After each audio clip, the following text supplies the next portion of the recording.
Halo teman-teman, selamat pagi. Bagaimana kabar kalian hari ini? Apakah dalam keadaan baik? Nah, diharapkan kalian dapat mengikuti video ini hingga akhir dan mendapat pengetahuan baru ya. Nah, langsung saja hari ini kita akan membahas tentang langkah konkret pelestarian keanekaragaman hayati yang memuat tentang strategi peningkatan kesadaran masyarakat. Nah, jadi apa yang harus dilakukan untuk meningkatkan kesadaran masyarakat terkait dengan pelestarian keanekaragaman hayati? Langsung saja kita lihat materinya ya. Nah, yang pertama ada pendidikan lingkungan. Pendidikan lingkungan memberikan pengetahuan dasar tentang ekosistem dan pentingnya keanekaragaman hayati. Program ini ditujukan untuk semua usia dan bertujuan membentuk perilaku ramah lingkungan sejak dini. Yang kedua ada kampanye kesadaran. Nah, kampanye kesadaran merupakan strategi efektif untuk mengedukasi masyarakat tentang pentingnya keanekaragaman hayati.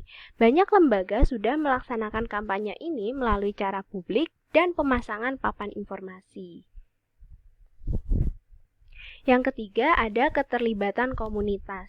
Nah, keterlibatan komunitas di sini sangat penting dalam pelestarian keanekaragaman hayati, karena komunitas dapat mengajak masyarakat untuk berpartisipasi dalam proyek konservasi lokal sehingga dapat meningkatkan rasa memiliki dan tanggung jawab terhadap lingkungan. Lalu yang keempat ada pemanfaatan media sosial.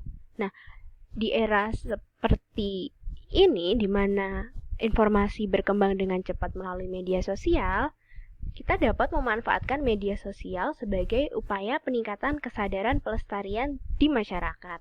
Nah, media sosial berperan penting dalam menyebarluaskan informasi tentang keanekaragaman hayati.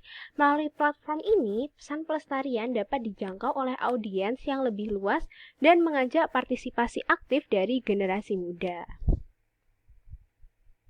Selanjutnya, kita akan membahas tentang upaya pelestarian keanekaragaman hayati, di mana di sini ada 4 poin.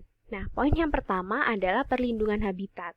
Perlindungan habitat merupakan langkah utama dan yang paling penting untuk menjaga ekosistem. Karena dengan melindungi area alami dari kerusakan, keanekaragaman hayati dapat terjaga dan spesies endemik memiliki kesempatan untuk bertahan dan berkembang.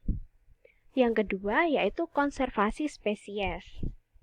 Konservasi spesies dilakukan untuk melindungi spesies terancam punah dari kepunahan. Program pemulihan dan perlindungan spesies seperti mengembangbiakan di penangkaran memainkan peran penting dalam menjaga keanekaragaman hayati. Yang ketiga adalah penerapan kebijakan lingkungan. Nah, kebijakan lingkungan yang efektif sangat penting untuk pengelolaan sumber daya alam yang berkelanjutan. Kebijakan ini mencakup regulasi yang melindungi keanekaragaman hayati dan berupaya mengurangi dampak negatif dari aktivitas manusia. Dan poin yang terakhir adalah kerjasama dengan lembaga dan organisasi. Kerjasama antara pemerintah, lembaga swadaya masyarakat, dan organisasi internasional dapat menciptakan sinergi dalam pelestarian keanekaragaman hayati sebagai upaya kolektif untuk mengembangkan program yang lebih efektif dan berkelanjutan dalam pelestarian keanekaragaman hayati. Selanjutnya ada bagaimana tindakan individu dan komunitas. Apa peran mereka dalam pelestarian keanekaragaman hayati? Yang pertama adalah praktik ramah lingkungan. Nah, praktik ramah lingkungan dapat dilakukan oleh individu maupun komunitas dengan cara menggunakan produk alami ataupun penghematan energi, sehingga mengurangi dampak negatif terhadap ekosistem, yang mana diharapkan melalui langkah-langkah kecil individu dapat mendukung keberlanjutan lingkungan. Selanjutnya adalah pengurangan limbah. Mengurangi limbah dengan cara mengurangi penggunaan plastik dan mendaur ulang dapat mempertahankan kualitas habitat ikan dan burung. Proses ini mendorong penggunaan kembali bahan untuk mengurangi penumpukan sampah. Selanjutnya ada partisipasi dalam program konservasi. Program konservasi dapat melibatkan komunitas dalam perlindungan spesies dan habitatnya. Kegiatan seperti penanaman pohon dan pembersihan sungai membantu meningkatkan kesadaran dan aksi langsung. Dan yang terakhir adalah pendidikan dan penyuluhan masyarakat.